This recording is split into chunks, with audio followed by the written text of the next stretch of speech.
Fala pessoal, tudo bem? Vamos lá. Deixa eu me apresentar, né? Meu nome é Leandro, sou pai afetivo do Vini, fundador da Fordere, e hoje eu ocupei o perfil do Reserva Mini e vamos fazer um bate-papo com o Humberto. Cadê o Humberto? Tá aqui. Vamos entrando.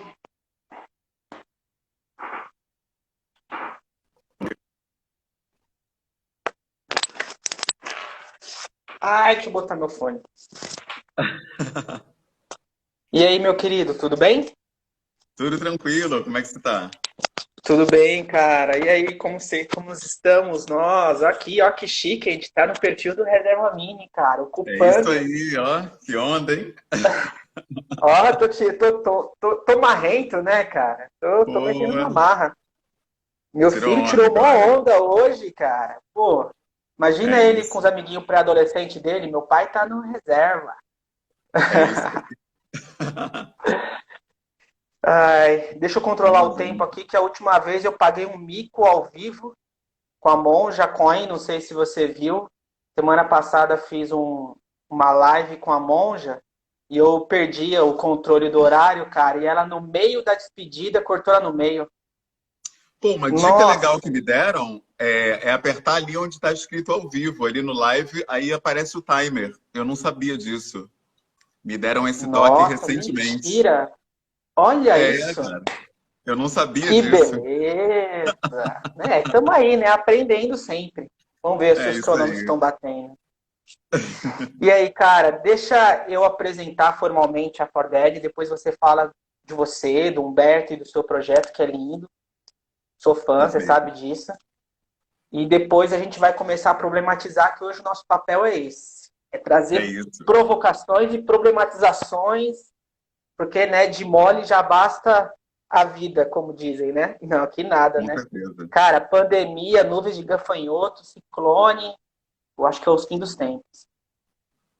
Vamos lá. Meu nome é Leandro, sou pai afetivo do Vini, como eu comentei, fundador da Forded. A gente é uma plataforma de produção de conteúdo e de conhecimento sobre parentalidades e masculinidade, porque não tem como falar de paternidade sem falar de masculinidade, né, Humberto? Porque antes de É sermos verdade. pais, nós somos homens. E a forma que a gente performa essa masculinidade, seja ela saudável ou seja ela tóxica, tem um impacto assim direto na nossa paternidade, né?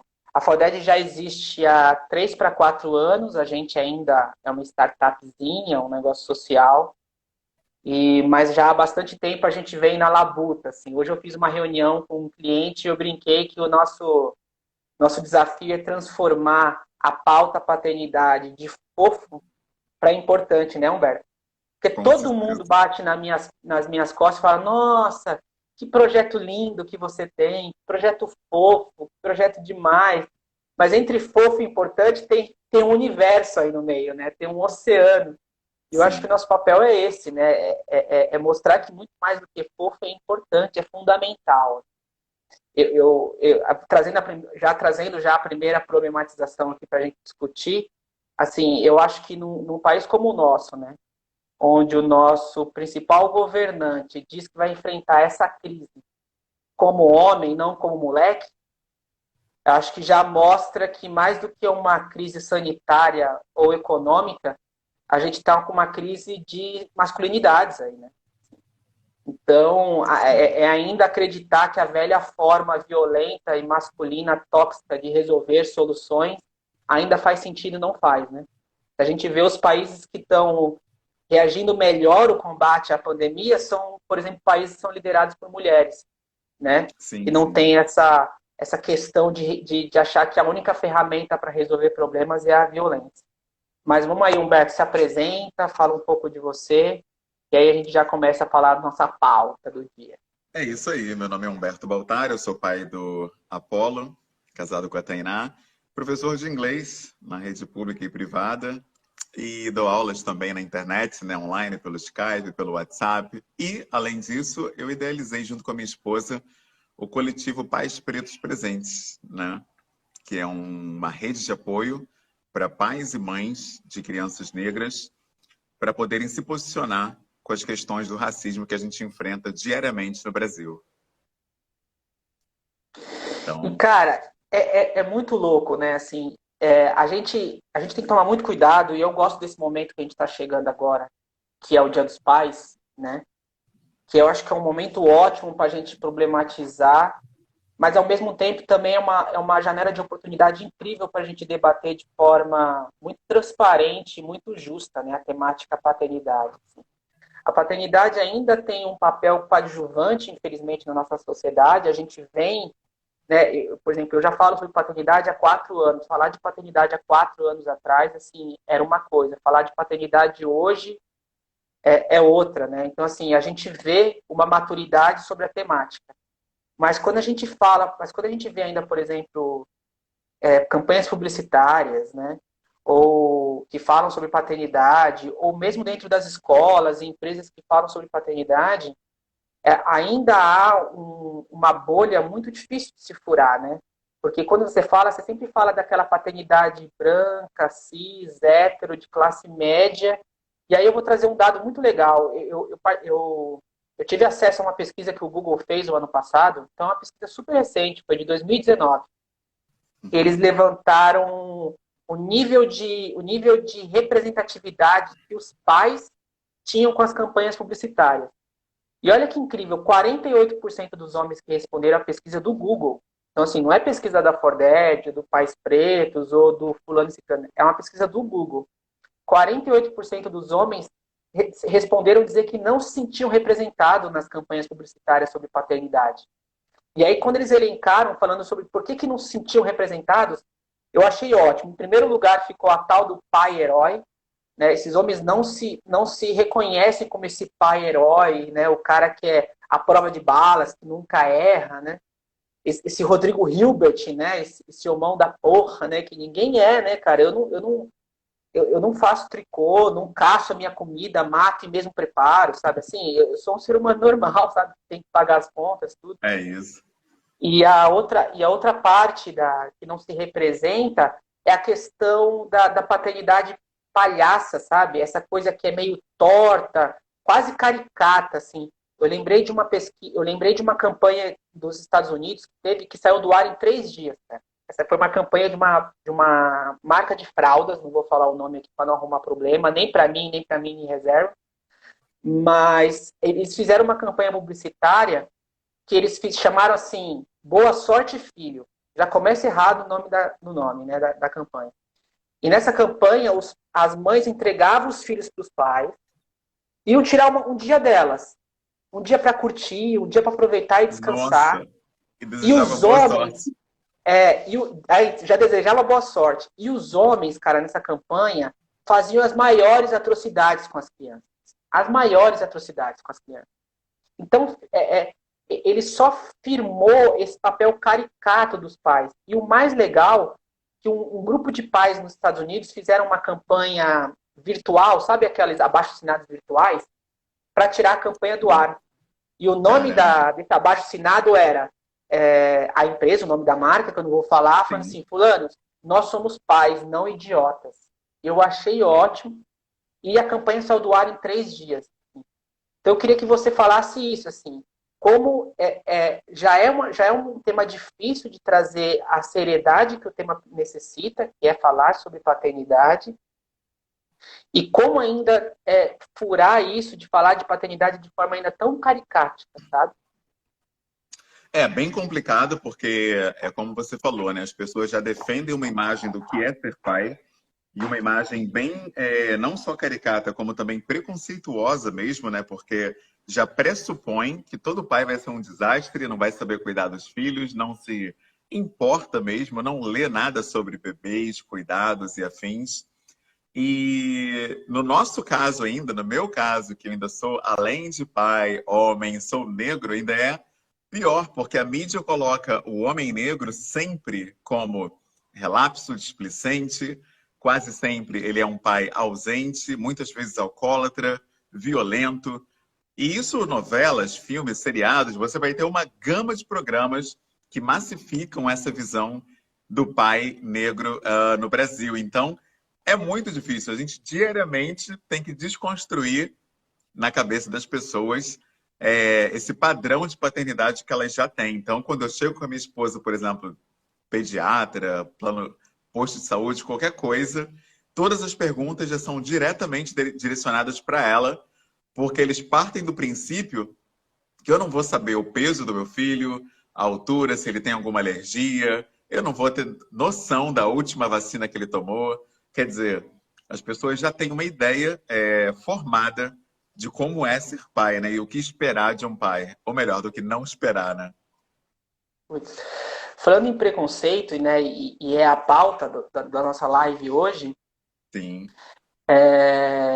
Um pouco, assim, eu acho que eu queria trazer aqui para a nossa live, assim, que a gente discutiu o preconceito, e aí, lógico, dentro do preconceito vai ter o bullying, vai ter a discriminação, a intolerância, mas eu queria trazer dois pontos de partida. Assim. Eu queria trazer o preconceito que vem antes de nós, né, o preconceito que foi ensinado e educado para nós, ou que nós sofremos esse preconceito, e o preconceito que a gente pode romper com o nosso papel de pai.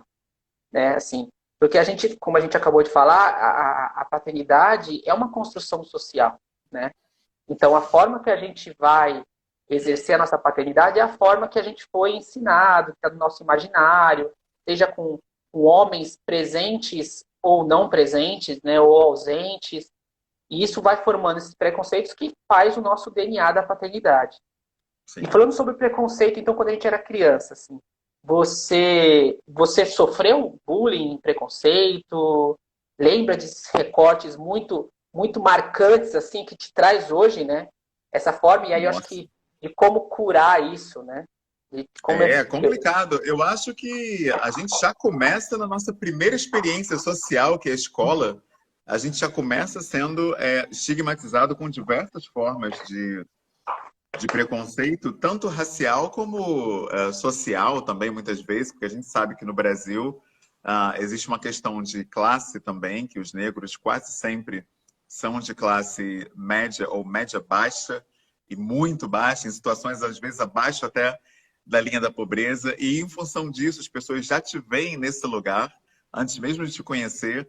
Tanto é que tem casos na mídia, né, de crianças que foram confundidas com menino de rua, e nem era, estava acompanhado dos pais em shopping, restaurante, e o segurança já veio com tudo em cima. Bom, mas a minha experiência foi que eu comecei a ser chamado pelo meu nome mesmo lá na frente, né? Porque nos primeiros anos tinha, por exemplo, aquela novela Carrossel, aí tinha um menino negro, todo mundo me chamava pelo nome dele, então eu virei o Cirilo ali. Então ninguém usava mais Humberto, né? Não precisa mais, agora você é o Cirilo e ponto, acabou. E isso com todos os personagens negros que apareciam na novela ou algum livro que a gente lesse na escola. E eu acredito que isso se deva não só pelo preconceito, mas também pela falta de representatividade. Porque como você não vê pessoas negras em lugar nenhum, quando você vê, aquele passa a ser o cara, né? Igual no Brasil, você fala em casal preto, 90% das pessoas, imediatamente, mesmo que o assunto nem seja TV, já pensa no Lázaro Ramos e Thaís Araújo, porque você não tem uma diversidade de casais pretos outros casais representativos. pretos na Exatamente. TV. Automaticamente já pensam neles. Então, Não, política é Barack Obama e Michelle Obama, né? Assim, eu não com lembro de, certeza, não tenho não referências, tem, não tem não, outras. não tem. Não tem referências.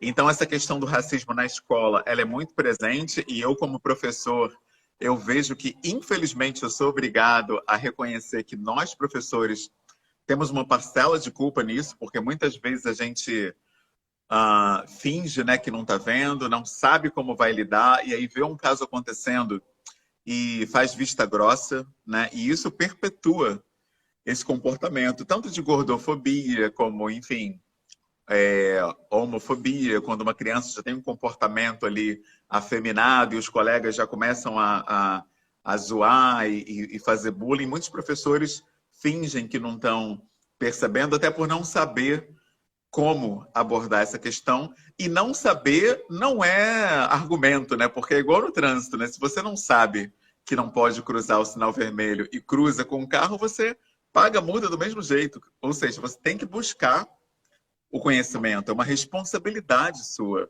E eu acho que é isso que falta. Falta a gente se apropriar do nosso lugar. Até isso que a gente estava conversando sobre paternidade, acontece a mesma coisa. As pessoas estudam para ter uma formação na faculdade, estudam para dirigir um carro, tem que fazer autoescola, mas para ser pai, ninguém acha que precisa ler nada, conversar com ninguém, não tem que ir numa roda, não tem que fazer absolutamente nada. Você já está pronto para ser pai, sendo que você nunca foi, muitas vezes. Então, realmente, a gente precisa rever os nossos posicionamentos. Eu acho que a gente precisa dar uma olhada maior e mais ampla nessa problemática, porque a gente precisa ter uma agência, eu acho que essa é a palavra. A gente tem que ser agente no processo, senão a gente vai ficar só reclamando, reclamando do cenário e não vai fazer nada para mudar, né? Então, é fundamental que a gente use ferramentas como essa que a gente está usando aqui para trazer esses problemas à tona. Muitas mulheres nem sabem que a gente se incomoda com essa visão como nós homens somos, nós pais somos vistos. Então é importante que fique aqui esse registro para quem está acompanhando, para quem vai ver depois. Esse vídeo vai se perder na eternidade, então é um recado que já fica ecoando aí para o futuro, né? Para que as pessoas respeitem posicionamentos, respeitem lugares, né, de fala e respeitem vivências, né? Que cada pessoa tem uma vivência. É preciso que a gente dê espaço e voz para que todos sejam respeitados. Então é fundamental que isso aconteça. Eu comecei falando da escola e acabei dando uma devagada, mas ainda dentro do tema, né? Porque uma Não, é coisa está ótimo. ligada à outra, né? A questão do racismo, ela acompanha a gente na escola desde cedo e a gente não sabe o que fazer. A minha primeira experiência, a minha primeira lembrança de escola foi um episódio de racismo, né? Que foi uma professora que me viu fazendo um desenho, era para colorir as profissões. A folha já tinha os desenhos, era só colorir. Aí eu estava colorindo bombeiro de vermelho e amarelo, que eram as cores que eu tinha. E a professora estava com uma mulher do lado, que eu não lembro quem era, eu só tinha 7 anos. E aí ela olhou, onde já se viu o bombeiro amarelo? Aí a outra falou assim, nossa, muito burro. Aí as duas começaram a rir e eu fiquei assim, paralisado. Eu fiquei olhando fixo para aquele desenho, tentando disfarçar ali a minha angústia, a minha vergonha até. E aquilo me marcou muito, porque eu sabia que isso não acontecia com as outras crianças. Eu nunca vi em 12 anos de escola, né, do CA até o terceiro ano, eu nunca vi isso acontecendo com uma criança branca. Então, a minha primeira memória escolar já é uma memória de racismo e o pior, vindo de uma professora. Então, a gente tem muito que mudar ainda, enquanto sociedade mesmo, né? É bem sério. Até mesmo porque, assim, só retomando um pouco que é o que você falou, e falou brilhantemente no final, assim, a gente está num momento que não dá mais para só não ser, né? A gente tem que agir sobre a causa, né? Não dá mais para, eu não vi, eu não faço, não, eu não reproduzo, assim. A gente está numa sociedade, e acho que a pandemia mostra isso, que a nossa ligação e correlação influencia agora todo mundo, né? Eu acho engraçado, achei bacana que a gente, nessa pandemia, a gente pôde ressignificar até o uso da máscara, né? A máscara antigamente era para nos proteger, né? Seja proteger a nossa identidade, proteger a gente dos outros. Agora a máscara é para você proteger o outro, né? Eu uso máscara não é só para me proteger, é que eu usando máscara também eu protejo a minha companheira, eu protejo a pessoa que está no mesmo transporte público que Sim. eu. Então eu acho que nesse momento de pandemia a gente está podendo ressignificar muitas coisas, sabe? E voltando ao preconceito e ao bullying, uma coisa que eu acho que é muito sutil, e é o que a gente tem que começar a discutir, problematizar isso dentro das escolas, dentro de casa, com as famílias, em todos os lugares, nos ambientes públicos e particulares, assim. É o limite tênue que parece que é sempre a gente gosta de minimizar através da brincadeira, né? Eu não fui preconceituoso, é só uma piada, eu não quis ser machista, só foi uma brincadeirinha, né? Eu não quis ser racista. Na verdade, pelo contrário, eu elogiei ele chamando de Pelé, sabe assim? Então a gente fazendo a gente tem que mostrar que não dá mais para ficar, essas piadinhas não fazem mais sentido, né? E tem que tomar muito cuidado com isso. E eu acho que o bullying também é outro, né? Um bullying que é muito fácil de ser estigmatizado é esse bullying que salta aos olhos, né?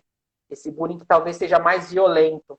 Mas, só que isso é problemático porque existem pequenos preconceitos e bullying que são invisíveis, né? Como esse que você falou, né? Botar apelido, sabe? Uma pessoa que passa grande parte da vida dela ser chamada por um apelido, sabe? Onde ela mesma se normatiza isso. Não, imagina, não me ofende. Poxa, todo mundo tem um nome, sabe? E o nome é a sua identidade, cara. Sabe assim, por que é natural tirar a identidade de uma outra pessoa, sabe? Então a gente Sim. precisa começar a problematizar, sim, esses assuntos, porque eu acho que são fundamentais para a saúde, não só física, mas mental e emocional das nossas crianças também. Você, como pai e como professor, eu acho que pode trazer esses dois pontos de vista muito interessantes, assim. Como nós adultos podemos acolher, né, as crianças nesse momento, assim, um filho nosso, uma filha nossa que vem com isso, assim. Eu vou falar de um acontecimento pessoal. Acho que é bom trazer isso, assim. Por exemplo, quando eu fui criança, eu nunca fui um menino muito másculo, sabe? Eu sempre, sei lá, sempre tive a minha masculinidade um pouco questionada pela forma que eu falo, que é manso, sabe? Por eu não ser muito viril como os outros meninos, né? A forma que eu sento, tudo, não gostava de futebol. E aí eu achava que hoje o meu filho, né, que tem 12 anos de idade, eu achava que ele também não sofreria isso, sabe? E pleno engano, né, cara? Assim, totalmente engano. Assim, o Vinícius gosta de dançar, o Vinícius é sensível, o Vinícius gosta de pintar, ele gosta de todas as coisas que não são atreladas dentro da caixinha do homem. E aí, o ano passado, o ano retrasado, eu não me lembro muito bem, assim, a forma que ele gosta de agir, de pentear o cabelo, tudo, tem a questão, rolou os primeiros bullying de o Vinícius é viadinho, não sei o quê, e ele trouxe, então, os primeiros questionamentos para dentro de casa, ele estava sofrendo isso, e eu lembro que estava machucando muito ele, sabe? E aí, duas coisas que eu tentei mostrar para ele primeiro, que falar sobre orientação sexual e sobre a identidade de gênero de uma pessoa não deve ser uma ofensa, né? Sabe assim, isso não é, né? Então, assim, se independente da orientação sexual de alguém ou da identidade de gênero, não deve ser uma ofensa. É a pessoa do jeito que ela é. E eu acho que eu consegui entender isso, eu acho que eu consegui explicar ele com bastante carinho. E a outra, cara, é mostrar que, putz, assim, que a pessoa que faz o bullying provavelmente também é a pessoa machucada, né? Mais uma vez, não querendo vitimizar também o agressor, porque eu acho que nenhum agressor precisa ser vitimizado, mas é entender também do lugar da construção dele, da parte da agressão, né? Que ninguém nasce agressivo, né? Ninguém nasce preconceituoso, ninguém nasce discriminando o outro. É uma formação e a forma que ele foi educado. Então, eu queria que você trouxesse um pouquinho desse ponto de vista também dentro da sua casa, das vivências que você teve. Perfeito. Eu acho que a gente deve cercar nossos filhos, né, e as crianças de representatividade de coisas e pessoas e referências que lembrem o que ela é, de onde ela veio, né, para onde ela vai, que ela se veja na TV, se veja nas conversas, nas histórias que a gente lê, nas músicas que a gente ouve, de forma que ela se sinta orgulhosa por quem ela é. Eu acho que isso falta muito, especialmente nas crianças negras. Mas não só negras. Hoje a gente vê pessoas que se recusam até mesmo de ser chamadas obesas. Ela fala, não, eu sou gordo, e quer mesmo esse título para si, porque aprendeu a se amar dessa forma e não quer que isso seja atenuado de forma nenhuma. E eu acho que isso é muito bacana, é positivo, embora haja aquela questão, é óbvio, dos casos em que não seja, que seja uma questão de saúde. Mas vocês tendo saúde, estando um pouquinho cheinho acima do peso, mas de uma maneira que não agride, né, a sua saúde e o bem-estar, eu acho que você deve sim se valorizar dessa forma. A família deve empoderar seus filhos. Hoje já se fala muito nisso, empoderamento estético. Eu acho que é mais uma conquista aí de tantas discussões, de tanta luta. E o nosso amigo, né, que estava falando aqui, comentando, o Gustavo, ele disse que muitos amigos dele na escola não reclamam de ser chamados de macacos, de preto. E então, como é que o professor vai saber se aquilo é ofensivo ou não? A partir do momento que o colega tem um nome, ele não precisa ser chamado de macaco, de preto, não tem necessidade nenhuma disso. E pode ter certeza que se ele aceita, é porque ele tem medo de ser muito mais rechaçado se ele decidir se rebelar contra aquilo. Eu acredito que todo mundo que ousou se rebelar contra esses apelidos teve uma rejeição enorme e nem todas as crianças E uma têm retaliação, força. né? Exatamente. E nem toda criança tem essa força psicológica, se é que eu posso dizer isso, força psicológica, mas nem toda criança tem estrutura para encarar a solidão que vem quando você bate de frente com essas microagressões, e não nem sempre micro, né? Às vezes são agressões mesmo, que vêm no ambiente, seja escolar, seja na faculdade. E eu entendo, sabe, quem não tem essa força, assim, porque a vida de quem é sozinho não é fácil, né? Cansa, né? Chegou um momento da minha vida, por exemplo, que eu simplesmente cansei de ser o engraçado da turma, assim, porque o papel do homem preto, né, geralmente são dois. Ou você é o cara que faz todo mundo rir, você vai contar piada, você vai ser o engraçado ali da galera, ou você vai fazer todo mundo rir também, só que com as pessoas zoando você. Você vai ser aquele saco de pancada de todo mundo. O alvo das brincadeiras, o alvo dos ataques, e tem que ficar quieto, porque aquele é o seu lugar na roda. Então, quando você decide não estar mais nesse lugar, realmente as pessoas te isolam e muito, assim, não querem mais andar com você no recreio, você já começa a ficar meio de lado. E nesse momento, os pais têm uma importância tremenda. Porque uma Fundamental, né? criança que se sinta verdadeiramente amada, ela não vai ficar, sabe, arrasada por estar se valorizando. Ela vai saber que ela está fazendo aquilo porque aquilo é o melhor para ela e que existem outras crianças, outras pessoas que conhecem o valor dela e é isso que importa. Ela não vai ter o foco em quem está rejeitando-a, em quem está, né, rechaçando-a. Por quê? Porque ela vai ter referências de amor. Eu acho que é isso que falta. Faltam referências. Uma experiência que eu tive que me marcou na escola foi uma menina que chegou para mim e falou: tio, fala que eu tô bonita. Caramba, na hora assim eu falei: nossa, mas você tá linda, olha esse prendedor e tal. Ela tava com um prendedor colorido no cabelo. Eu disse: você tá. E tava mesmo. Mas depois eu fiquei pensando naquilo. Nossa, eu fiquei. De onde veio essa pergunta? Quer dizer, provavelmente ela não tem pessoas que elogiam ela. Nem em casa, nem entre os amigos, obviamente. Então a gente realmente precisa se colocar no lugar do outro. Tem que haver empatia. E a escola é um dos lugares onde menos há empatia. Eu lembro que existe até um calendário anual de opressões, especialmente para pessoas negras, né? Que, por exemplo, junho agora, que é o mês que a gente está, festa junina é um pesadelo para toda criança preta, porque ninguém escolhe ela para dançar. Seja homem, seja menina, né? Menino, menina, não adianta, ninguém quer. E quase sempre o aluno negro, a menina preta, tem que dançar com a professora. Olha que coisa louca, todo mundo dançando com um amiguinho e só você ali com a professora porque ninguém quis dançar com você. Ou então, pior, a professora força alguém a dançar com você. Você vendo que a pessoa está constrangida ali, às vezes até chorando, porque não queria estar dançando com você. Imagina o efeito que tem isso. Você ficar numa dança de, sei lá, 15 minutos com alguém que está olhando lá para os pais. Quando que vai acabar isso? Me tira daqui. Você deve... Nossa, o efeito psicológico que isso deve ter. Você deve se sentir, né, uma coisa assim, nojenta mesmo, né? Porque a pessoa não quer nem ficar do seu lado, não quer ficar na sua presença. Então, realmente, precisa haver uma conscientização dos professores urgente, né? E dos pais também. Tem uma frase que vem ficando cada vez mais famosa e vem sendo repetida diariamente, que é a frase de um ditado africano que fala que precisa de toda uma aldeia para se criar uma criança, né? Isso é importante porque a gente mostra que o papel afetivo de lidar, de proteger, de educar, dar valores àquela criança, valores antirracistas, antimachistas, anti-LGBTfóbicos, gordofóbicos, xenóbicos e o que for, não é só dos pais, né? A Vera O'Connell é uma psicanalista que eu gosto muito, e eu fui num evento dela, ela fala sobre parentalidade de uma forma brilhante, super acessível, e por isso que eu gosto tanto dela.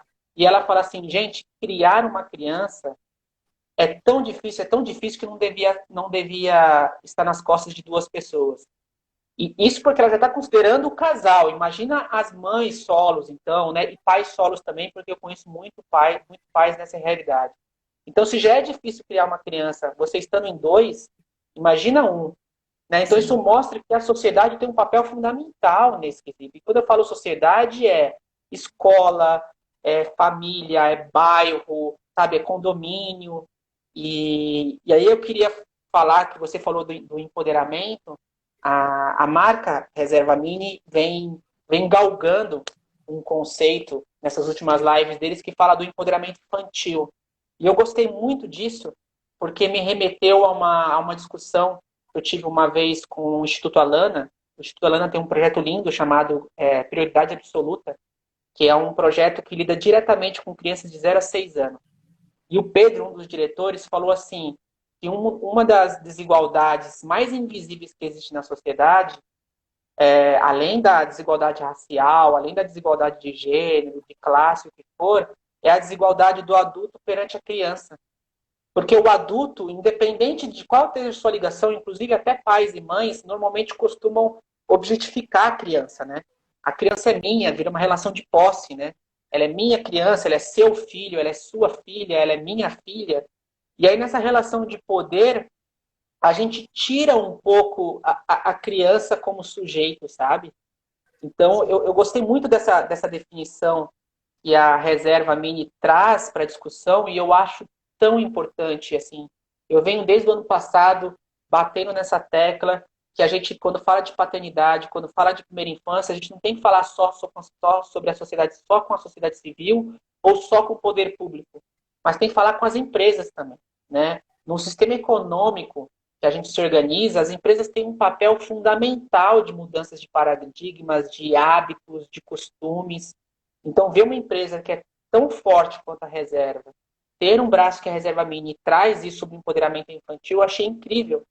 Porque é mostrar para nós pais, que nós somos aqui metidões, até desconstruidões, não sei o quê, a gente refletir que a gente também pode, às vezes, tirar essa autonomia dos nossos filhos e tirar esse papel de sujeito deles, né?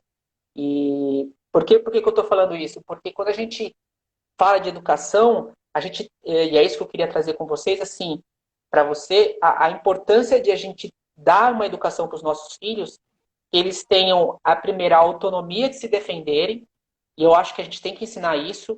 E aí eu vou falar, no lugar de fala de um pai de um menino, tem que tomar muito cuidado, porque nós homens, na nossa forma que a gente foi educado, parece que se defender só existe a possibilidade da violência, né? Assim, e dá para a gente se defender de forma não violenta, né? Então, como passar isso para os nossos filhos, assim, essa educação não violenta, que tem que se defender sim, sabe? Tem que se valorizar, não pode aceitar a agressão de terceiros e que dá para se defender de forma não violenta. Com Agora, certeza. problematizei, queria que você falasse um pouco disso. Dá sim. A gente vive numa cultura extremamente bélica. A gente tem exemplos já na infância, né? Os desenhos. Nossa, outro dia eu estava prestando atenção como os desenhos hoje eles são bélicos, né? Tudo se resolve na pancada, no tiro, na explosão. Então a criança já pequena, ela conhece unicamente a violência como forma, né, de resolução de problemas, solução de conflitos. Eu acho que a gente tem muitas ferramentas importantíssimas para ajudar nossos filhos, especialmente usando a questão dos jogos, né? Eu acho que o lúdico é muito importante. Mas até no lúdico a gente tem que ter sabedoria, porque senão a gente acaba estimulando também a competitividade. Eu acho que isso não é legal. A gente precisa trazer jogos onde não haja necessariamente um vencedor, onde você tem que pontuar em cima da perda do outro. Eu acho que é legal trazer esses valores, criar novas regras para os jogos que a gente for Que dá fazendo. para ganhar A com todo ideia mundo também ganhando, né? é isso, exatamente, todo mundo ganhando. Você trazer também a negociação, eu acho que é importante. A negociação, ela está presente em tudo na vida. Então, eu acho que a maioria dos conflitos, especialmente na infância, surge dessa dificuldade da negociação e do diálogo. Eu acho que pais que estimulam isso, eles estão estimulando seus filhos a se tornarem verdadeiros articuladores. Quem sabe articular as coisas, dificilmente se vê obrigado a recorrer à violência. a gente aprende que mesmo no mundo adulto, né, o violento é a pessoa que não sabe lidar com as próprias emoções, com as próprias demandas, com as próprias questões. Então a pessoa prefere recorrer à violência, que é o que está mais Violento. tangível ali, né? Então, eu não sei o que eu vou fazer, eu dou um soco e aquela pessoa sai dali do ambiente, eu meio que entendo que resolvi, né? Embora não tenha resolvido nada, eu só afastei aquela pessoa. Então a gente pode trazer outros parâmetros, outras formas de negociação. Eu acho que a família tem esse papel fundamental e a escola também. A escola deve reduzir ao máximo possível a competitividade também nas atividades. Eu acho que você acaba aumentando o estigma quando você marca alguém como perdedor. Porque o bullying nada mais é do que isso. O bullying é colocar um alvo na testa de alguém. Aquele cara vai ser lido como alvo. E quando você faz um jogo, uma dinâmica, gincana, qualquer coisa que tem perdedor, você está marcando uma pessoa, um grupo de pessoas como os perdedores. Então, a gente tem trabalhado muito isso na minha área, que eu sou de inglês, a gente tem visto nisso que a gente chama agora de gamification, né, que é a gamificação, buscar formas de gamificação que não estigmatizem pessoas, muito menos crianças, né, que a criança ela carrega aquela impressão que ficou durante anos, às vezes até a vida adulta. Tem gente que não consegue se relacionar amorosamente porque tinha apelidos que ridicularizavam a pessoa quando era pequena, criança, e aí introjetou aquilo e está aí na terapia ainda tentando tirar isso, né? Então, a gente precisa, de fato, ser mais inteligente nas nossas decisões com os filhos. Então, até mesmo as brincadeiras vão ter um impacto na vida social. E é preciso ter essa consciência. Eu sei que a gente já trabalha muito, a gente tem muitas responsabilidades, então parece que lidar com o mundo infantil é algo específico dos professores, dos pedagogos, é um papel da escola, mas a pandemia está sendo maravilhosa nesse sentido, que está obrigando os pais a olharem para o desenvolvimento dos seus filhos. A gente está recebendo muitas perguntas no WhatsApp de pais. Como é que vocês fazem para ele se concentrar? Como é que vocês fazem para focar no trabalho? Como eu faço para explicar? Porque antes a pessoa jogava na escola e ia viver a vida e não sabia mais nada do que acontecia. Agora, essa dinâmica entre pais e filhos no fazer pedagógico, ela está fazendo parte do cotidiano de casa também. Então, está sendo muito importante no sentido de abrir os olhos dos pais para que a dinâmica, para que eles vejam que a dinâmica dos filhos ela é algo seríssimo. Você está desenvolvendo uma pessoa ali. Você está desenvolvendo a autonomia de um ser que precisa, sim, saber dialogar, saber negociar, saber perder também, que às vezes a vida envolve perdas. As pessoas não estão sabendo perder. O feminicídio, ele é um exemplo de desdobramento da pessoa que não sabe receber um não de uma mulher na noite. A mulher diz que não, o cara quer bater, quer agredir, quer xingar. Então a gente precisa ensinar formas de negociação, formas de articulação, diálogo e alternativas à violência para os nossos filhos, até mesmo como forma de protegê-los, já que muitas vezes isso acaba, infelizmente, de forma que a gente nem imagina, né? Quantas pessoas acabam sendo mortas em confrontos aí que começaram por bobagem, né? Então esse é um tema urgente, não parece, mas é. Cara, eu adorei essa sua frase da articulação, né? Ensinar as nossas crianças a articularem, né? Porque uma criança que soubesse articular muito bem, não vai realmente não vai querer solucionar os seus problemas pessoais com violência, né? Me fez lembrar muito de uma frase de um pensador que eu infelizmente não vou lembrar o nome dele e nem sei se a frase foi feita dessa forma, mas eu lembro que era mais ou menos isso, que ele dizia que a violência é a ferramenta do medíocre, né? Assim, aquela pessoa que não sabe, assim, faltou todos os recursos para ela, sabe, assim, de tentar elaborar emocionalmente formas de tentar escapar e acho que a última é a violência. E para você Exato. ver que a gente está em pleno 2020, você vê ainda que talvez tem homens e tem pessoas, homens e mulheres, que a violência parece que ainda é dos poucos recursos que eles têm, né? Assim, quem diria em 2020 a gente querer discutir isso? E eu acho que e uma outra coisa que é muito legal, que é o que você falou, e que traz também esse contexto da pandemia, que eu tenho falado assim, eu também nunca trabalhei tanto nesse momento de pandemia para falar sobre isso, porque eu também quero aproveitar que é uma janela de oportunidade muito interessante para refletir sobre a questão, né? A gente, durante muito tempo, ainda mais dentro de algumas classes sociais, a gente vem Sim, terceirizando um pouco o nosso papel de pai e mãe. Né? E tá tudo bem. A questão é até qual ponto e até o que você vai poder terceirizar. Né? Porque a gente está vivendo num momento onde você está vendo homens e mulheres, pela primeira vez na sua vida, ter que lidar 24 horas por dia e 7 dias por semana com seus filhos e suas filhas, e eles estão vendo que não tem recurso nenhum. E aí me traz, eu acho que duas coisas muito bacanas que a gente pode refletir, né, nessa realidade.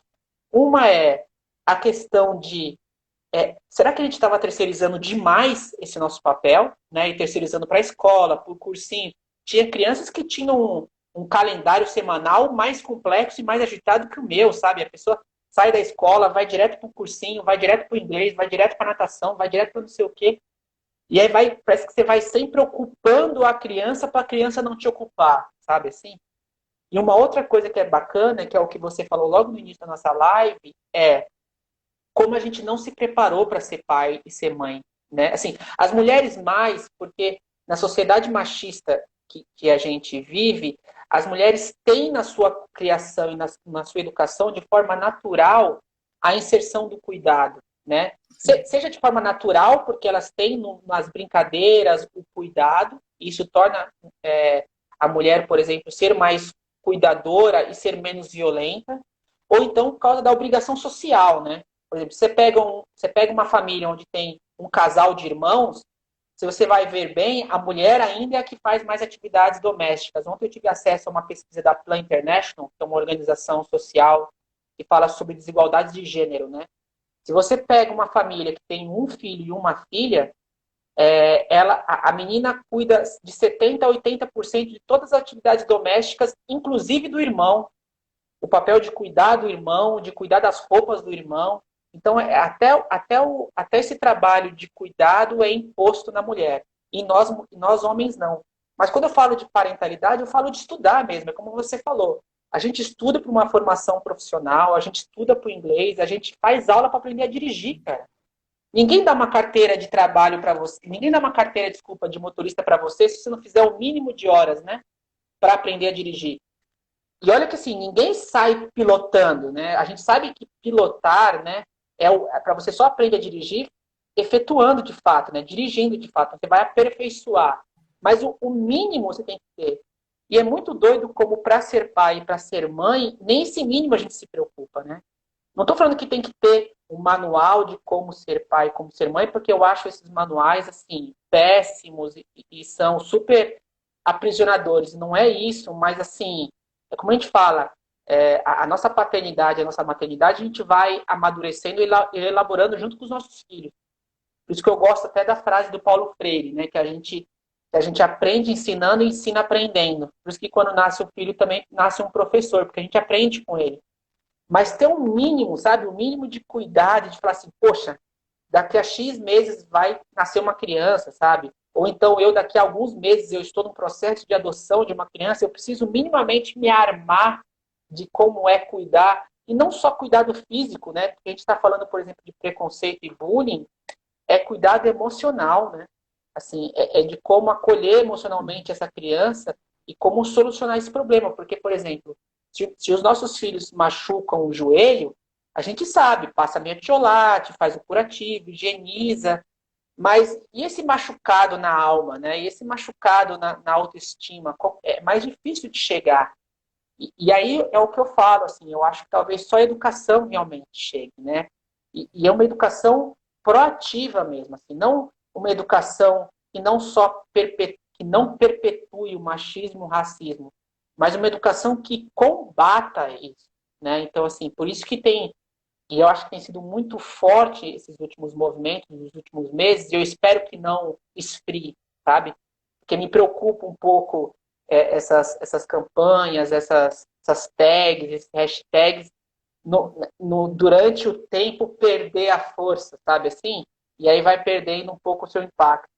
Mas essa educação antirracista, antimachista, né, anti-homofóbica e recentemente não gordofóbica também, né? A gente esquece disso, isso também é muito invisibilizado. É muito importante.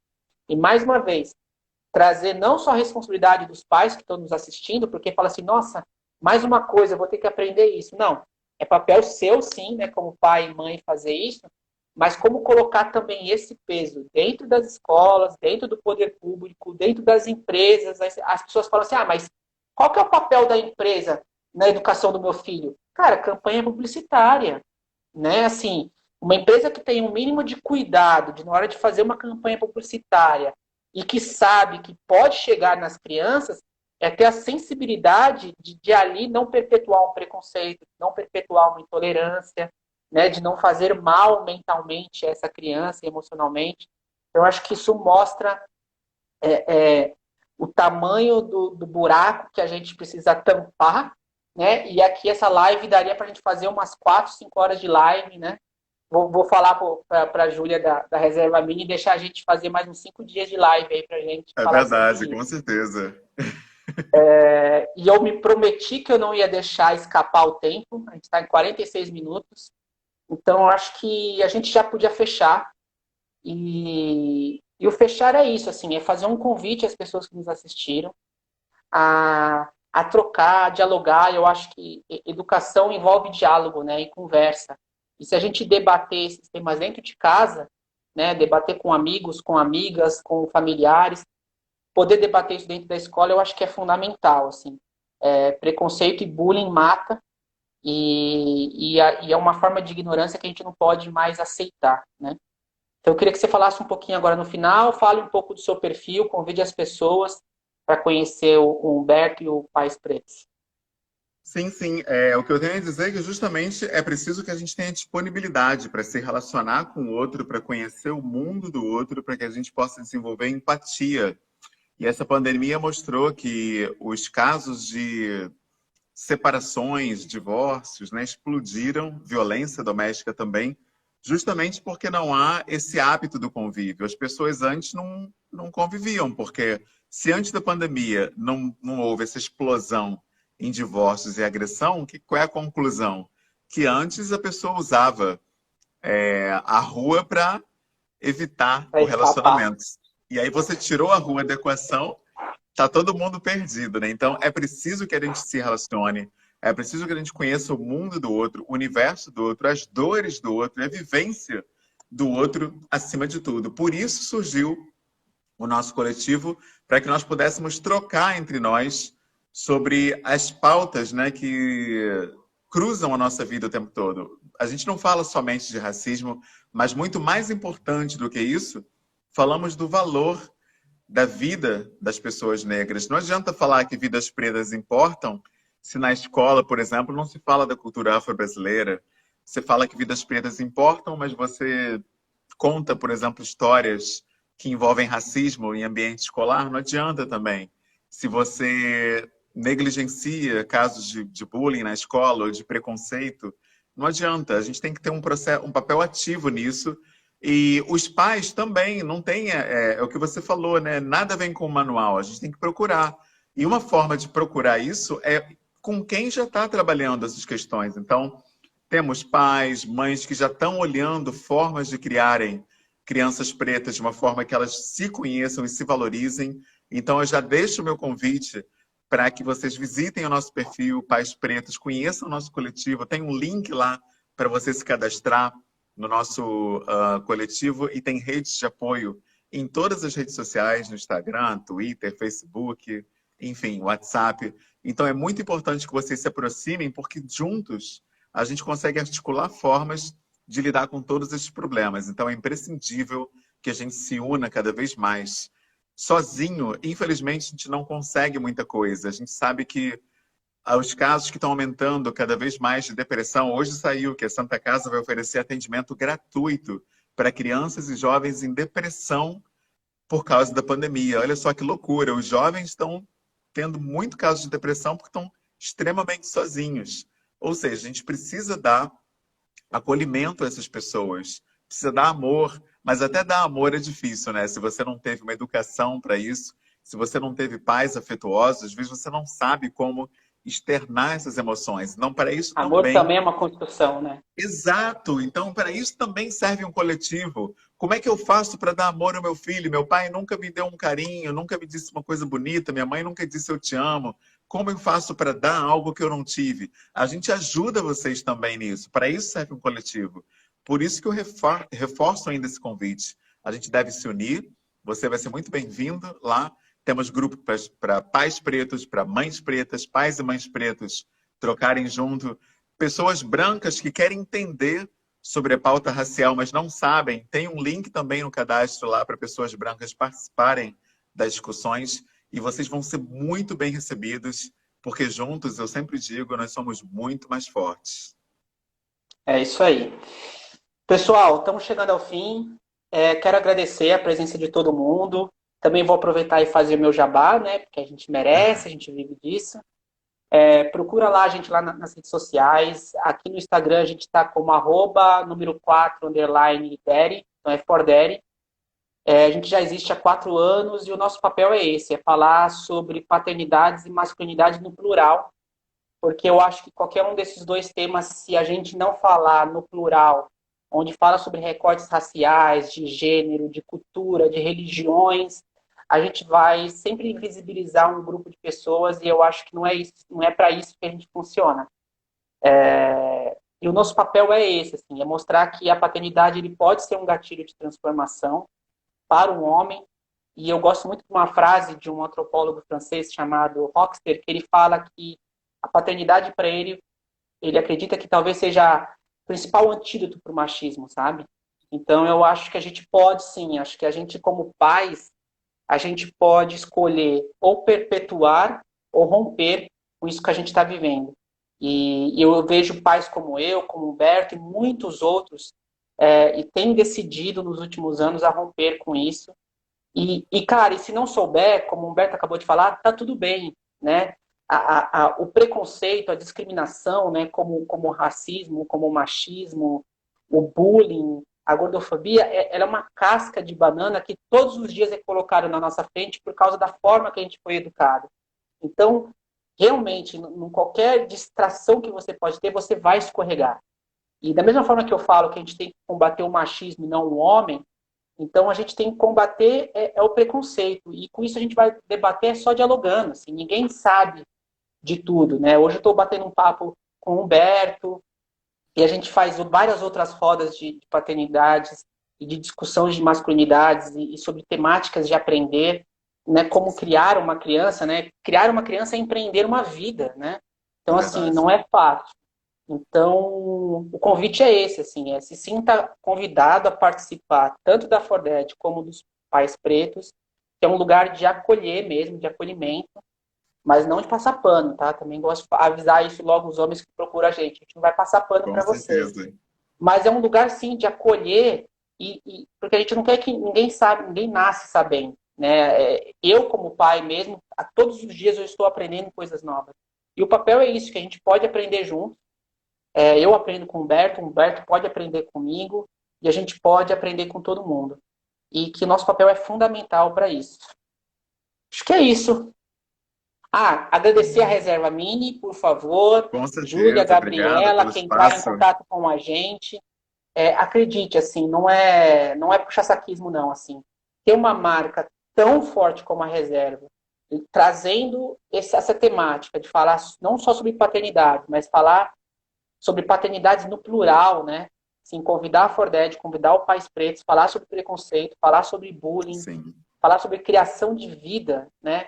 E falar principalmente sobre empoderamento infantil. Eu gostei muito disso. Então, pode contar com a gente para a gente abraçar essa causa, porque a gente precisa criar, sim, crianças que sejam empoderadas, né? Que acreditem em si para viver para romper com as barreiras e os obstáculos que vão estar na sua vida. É isso aí. Deixa eu Com agradecer certeza. todo mundo. Humberto, cara, você sabe que eu te adoro, né? Por isso que eu encho tanto o seu Pô, saco e te levo em todos os lugares que a não, que gente pode isso, ir carinho é juntos, mútuo. Eu te cara. agradeço, é muito importante, é. visibilidade é essencial. Essas pautas que nós discutimos são muito importantes. Eu até agradeço também a Reserva Mini, a você pelo convite. Espero que nós tenhamos muitas outras trocas aí pela frente. Que tenha muitas mais outras lives e que muitas outras marcas façam isso, por favor. Com Isso é uma coisa certeza. que a gente pode fazer, tá bom? Perfeito. Abração, pessoal. Tamo Falou. junto. Abraço. Tchau, tchau.